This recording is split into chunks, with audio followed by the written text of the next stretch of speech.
สบายดีนะบ้านเนาะสบายดีวันนี้ก็มาห้องในบ้านเลยนะมีหลายคนให้ห้องมาว่า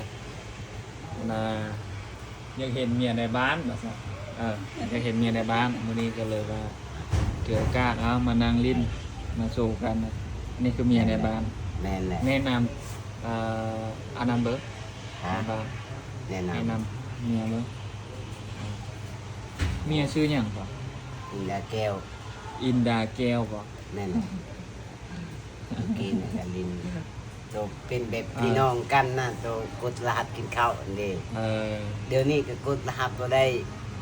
คือเก่าตัวรหัสคุณของคนอื่นนั่นนะ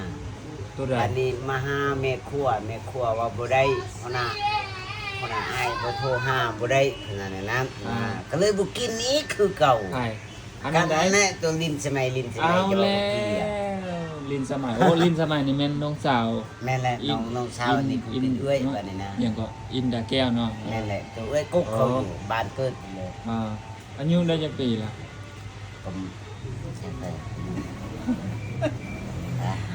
ทำไมอยู่มั้ยประมาณ23 24นี่แหละ23 24เนาะอยู่บ้านเดียวกันเนาะบ้านเดียวกันเป็นที่กันแต่ว่าเอานี่มายุ่งง่ายแบบผู้เขาอยู่เมื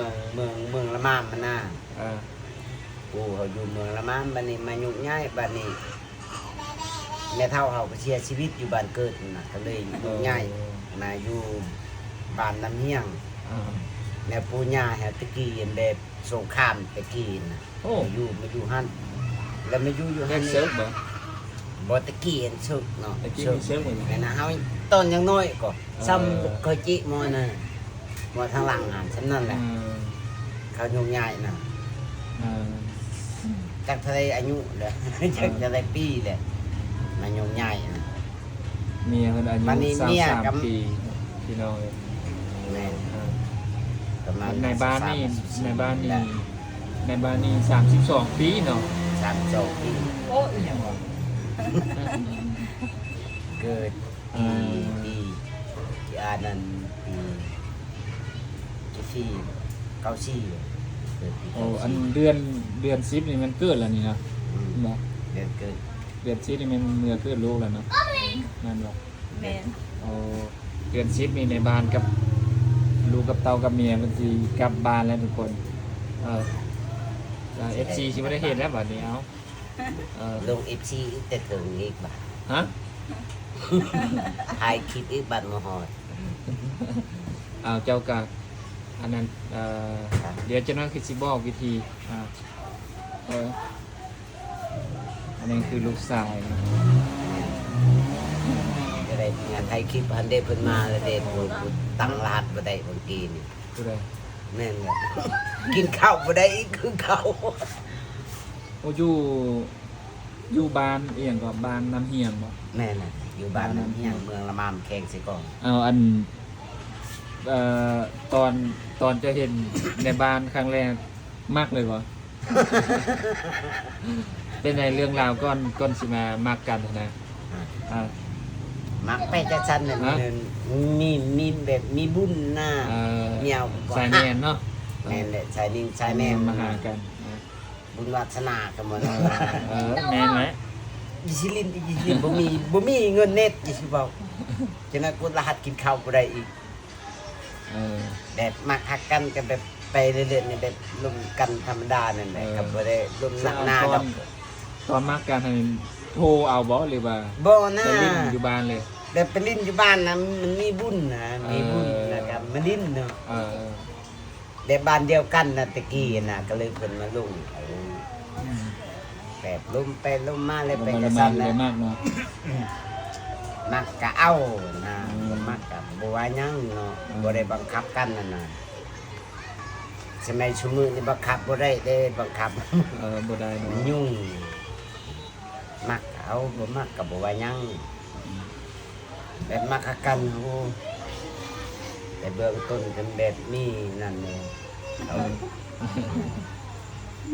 ก็เป็นเมียในบ้าน เอา สิเปิ เป็ ด นเมียใน ตู้ บ้านเลยต้องเข้าใจมีคนรู้จักหลายเลยมีหลายคนว่ามีพ้องมาว่า ถ้าชิปเอาเมียลาวเข้านำแน่ว่ะ แม่น เอาลูกเอาเตาลาวเข้านำแน่อยากเห็นเมียลาวอ่ะ แม่นล่ะกับบุญ ซื้ออินดาแก้วคน แม่น ผัวนี่ในบ้านซัก แบบกีนแม่นสิมีโทรศัพท์โทรศัพท์แบบนี้บ่มีคันมีแบบตั้งโต๊ะ ฝากติดตามในบ้านนี่ด้วยทุกคนเลย แม่นเลยกดแชร์ ตั้งหรือเปล่าเฟซฮะ ตั้งเลยเพจหา ฮะกูได้ตังค์คือกูเห็นตั้งหรือเปล่า เอาเชื่อ เลิกบั บั ด ศิริศักดิ์หั่นน่ะ ซีรีส์ซักบ่ แม่นแหละ เดี๋ยวเจ้าแคป บึกบ่ เดี๋ บึ ยว ก เดี๋ยวเอามาว่าซีฝากกัน FC มาติดตามเลยเบะ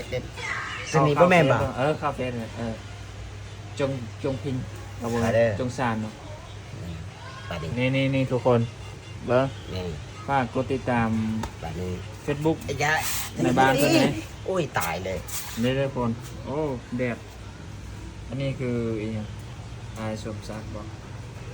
นี่ทุกคน เลย ฝาก เจ้า ติ ขอ ด ง ตาง าม นดิจ้ะ ฝากติดตามบ่าวซักหน่อยบ่าวซักกับเมียเพิ่น ใช่ น่ะ เจ้าของงาน เดี๋ยวสิสอนวิธีลงคลิปให้ในบ้านเพิ่นเนาะต่อไปเพิ่นจะมีคลิปลงให้เบิ่งทุกมือว่า นั่น โอ้โห น้อยบัดโอ้ยหมอนันนี่สนุกนะเบิ่งหนังนี่สนุกหมอนันนี่เปิดกุนเบิ่งได้ก็เปิดกุนให้ได้คันบ่ถูกใจอ่ะ ในบ้านเพิ่นดุมั่นบ่ดุมั่นอยู่บ่โอ้เมียในบ้านจะขี้อายหน่อยหนึงเพิ่นบ่บ่กล้าเข้ากองบ่กล้าเว้าเนาะแหงอายเลยคนแบบคนบ่ปากนะแบบบ่เว้าไปเฮ็ดโรงงานดิจีก็บ่ได้ปากได้เว้าเลยหมู่เที่ยงหัวหน้าก็ทึกอึกโคมมีเมียเฮาบ่เที่ยงเลย นั่งเฉยเนี่ยสิได้เงินเท่าใดก็ย่านนำบ่เที่ยง เอามือก้อนจะว่าซ้ำเมียบ่บ่ได้ยานแม่นให้บ่ บ่อันนี้ก็บอกยอมไปซื้อ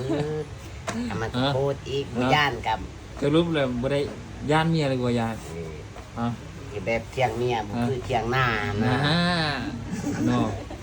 เออ บัดเมียอยากให้กันอยู่งบเลยเนี่ย อยู่ซื่อๆ บัดเทื่อมันถือของเมียเอาเที่ยงกว่านั้นก็บ่เป็นอีกอะเที่ยงธรรมดานะ เออ แบบเที่ยงเข้ามันก็โพดอีกบางเทื่อของเขามันถือเฮาเที่ยงโตอีกก็บ่ถือที่ เออแม่น โอ้เที่ยงเมียมันบ่คือเที่ยงหน้าที่เที่ยงหน้ามันเย็นจ่อยๆนอน มีลมเลย มี อันนี้ ลม ฮ้อนอย่า เนี่ งเดียวนะ ลมธรรมศาสตร์ อันนี้ฮ้อนอย่างเดียวเลย อันนี้ฮอนที่มือชีวิตดูเจ้าเรื่องเมื่อบานเชิญเจอ เอาอันนี้ก็คือครอบครัวของในบ้านเรามีลูก นั่นแหละ ชาย2 คน สองคนรถพวกดื้อเบิด จงซานกับจงพิงเหรอ จุงพิง อ่า จุงสาน โอ้ซื้อแบบ บาทนี่ พักขนาดเลย โอ้ชื่ออันแพทย์จนว่าได้แพทย์ว่าคือชื่อเจ้าสักคือลูกจีน แบบบ่อยากคือแบบพ่อแม่น่ะแบบลูก อืม จงสานน่ะค่อยนี่เองมันจุงพิงก็มุดตัวจอนะ อืม เป็นจังซั่น เอาฝากติดตาม แต่ละเนาะ ติดตามครอบครัวบ้าวในบ้านเพื่อนเด้อเนาะ ในบ้าน ซัก เมียในบ้านก็บ่กล้าตอบละ ฝากอย่าง มันแต่พ่อบ้านเนี่ย เนี่ย ฮะ ฝากถึง FC นะ ฝากถึง FC เนี่ยก็ขอขอบใจเด้อทาง FC ติดตามเนาะกดแชร์กดติดตามก็ขอขอบใจมือที่ดีมีแห่งพอกันในคลิปหน้าสำหรับมื้อนี้สบายดี ฮะ เจ้านายนี่ เดี๋ยว บ๊ายบาย บ๊ายบาย